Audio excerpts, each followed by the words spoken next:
You need people like me.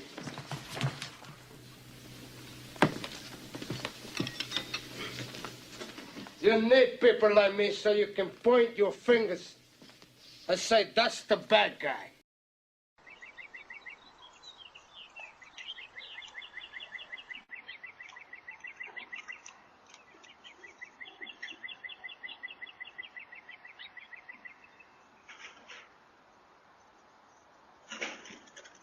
Get out of here, man.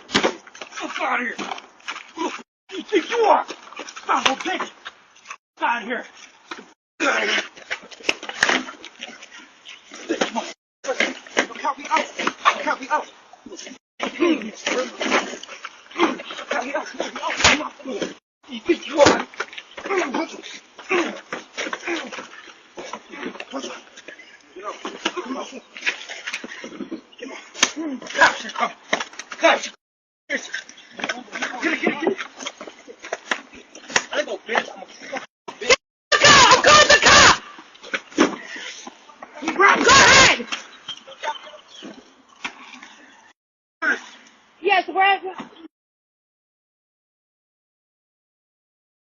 They just try to rob our car. So this is again a part of the Pookie and the Ray Ray culture, and this is something that I have touched on previously, and oddly enough, for whatever reason, when I happened to have mentioned that, I had somebody repeatedly decided, hey, let me see if this person is actually a FBA or B1, if he's actually Black American, if he's actually born here, because magically if you are a black man, right, or at least you identify yourself, because I don't know what I am, right?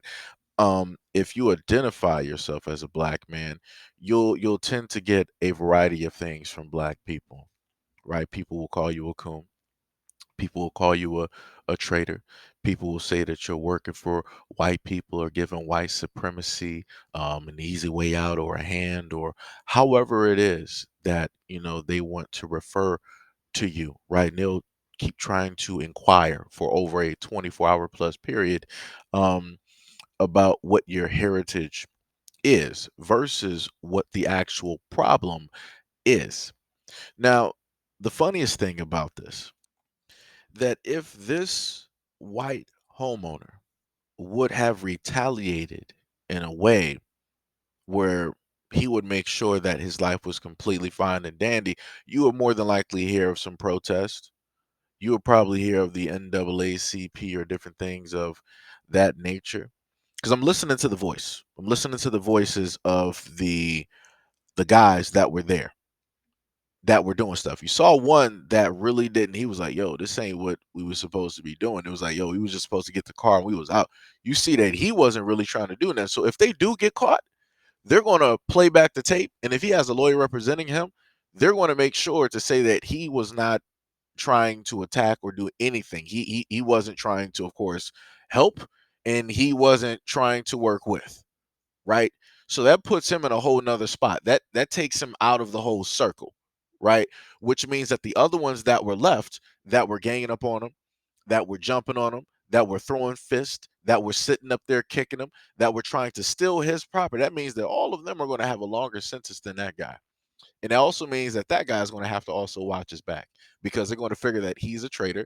They're going to look at him a certain type of way because he's not in the same circumstances that all of them are in, right? You see how some people in a group can decide to make a choice at a critical moment. He made that choice. They all could have made that choice. When the owner came out, they could have all sat up there and just ran. They were like, hey, it's a loss. It is what it is. Maybe we need to make better decisions in life. Maybe this is just something we're not built for. This is just something that we're not supposed to do. Because at the end of the day, you saw what they did, though, right? After all of the fighting and the scuffling over the car, of which they didn't get the score that they lost out on, they all ran, which means that none of them, when you were looking at them moving and you were looking at them running, none of them had any type of weapons on them. So obviously, somewhere in the logical part of their mind, they were like, yo, all we're going to do is just steal. We're not going to take any lives. So within that same logical part of their mind, something also told them, yo, maybe this is a bad idea. But they turned that off. They deliberately turned that off, with whatever willpower that they have within themselves, they turn that off. So, I've of course listed the music. I've of course listed the celebrities that are out here. I've listed the entertainment industry. I've listed a variety of things out here that are a driving force to why it is that these events are able to take place. And the one main thing that I've told people before is that another driving force is the fact that a lot of people just want to do the things they want to do. They all decided to take part in this action to commit a crime against a homeowner. And then within committing said crime of trying to steal somebody else's property when the property owner decided to come out of the house and defend said property, they all decided, roughly, I'm sorry, not all of them, but the greater majority of them decided that, hey, we're going to get this car. We're going to jump this guy. We're going to sit up there and fight him. We're going to do whatever we need to sit up there and do in order to get this car. This is, at its finest, Pookie and Ray Ray. You are able to see this. Like I said, this is the ugly, this is the harsh truth. This is exactly what it is. This is what it looks like. Every now and again, in a community somewhere out there, right, we've seen this, right? And yet you never happen to see the parents come out of hiding or come from wherever home that they are at in order to identify themselves as, hey, that is my child. My child did this, he did X, Y, and Z. That's not how I raised him. That is not how I taught him. Teach him a lesson, throw him at jail, throw the book directly at him. Hopefully from then he'll sit up there and learn a lesson. If not, just keep him. That's what parents need to be doing. In order for a lot of these things to stop taking place within the community or communities, that's what needs to be done by parents, because at least then we can say that the parents are taking responsibility and acknowledgement and ownership of the actions of their children and what it is that they are doing out here, right? Within that instance, we can't sit up there and say, oh, yeah, I blame the parents. No, the parents sat up there and said, like, yo, I didn't raise him like this. If you catch him, if you find him, because I don't have him, he's not with me, he ain't hiding out here, y'all can have him, right? That's the parent making an acknowledgement and then putting the responsibility where it should be placed, which is directly on that child. You don't have a lot of parents doing that, if any. Because the moment of time that parents want to sit up there and show up is moments like this. The time of the day it was, despite like all of that. Children are children. Some of them grow up too fast. Some of them do things that they're not supposed to do. And some of us parents are not aware at all times. What I can say is that Karan came from a good home, and I tried my best with him,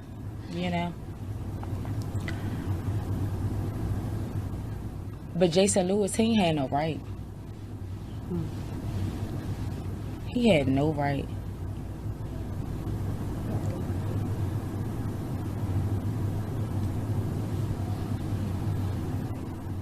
It could have went a whole different way. And it's like, everybody is like, what is he doing out at 4 a.m.? Like, would y'all feel better if it was at 4 p.m.? A crime is a crime. And that's just that. He took my baby, my firstborn. And it's messed up. But I gotta live with that. But I really hope that I get justice for my child. And I hope that this man is convicted. We're not gonna be there every single time. Or at every single, anything, at every single moment. And my son, he was a young man. I count on him. You hear me? He helped me in my household. I don't live with a man. I live with me and my 4 children. He was the man of the house. That's who helped me. And he took him from me. So again, that's just an example of what basically takes place. So at any moment in time, anybody wants to have an issue with me covering any of these stories, pointing out the Pookie and the Ray Ray, you can go directly back to that clip where a mother clearly stated that she depended on her 13 or 14-year-old son to be out at 3 to 4 a.m. with other people inside of a car, stating that she didn't live with a man, that he was the man of the house, that she depended on him. As long as we have a culture and as long as we have enablers like this that are within the community, we will continue to see more and more and more things just like this. And things are going to get worse and worse and worse. And this is when you happen to see everybody generalizing about black people and what it is that we do and yada yada yada. Like I said, if people don't want the generalizations, if people don't want the stereotypes, then stop it. Stop enabling a culture of Pookie and Ray Rays, of young black men, young black boys going out here, terrorizing, murdering, killing, shooting, pillaging, robbing the community, running rampant, and allowing parents to just sit back and not take any type of responsibility or acknowledgement of what it is that their kids are sitting up there doing. But a real way in order to stop this situation is at the moment in time that these young men go out there and commit a crime and they have to serve time, then the parents got to serve that exact same time, if not more.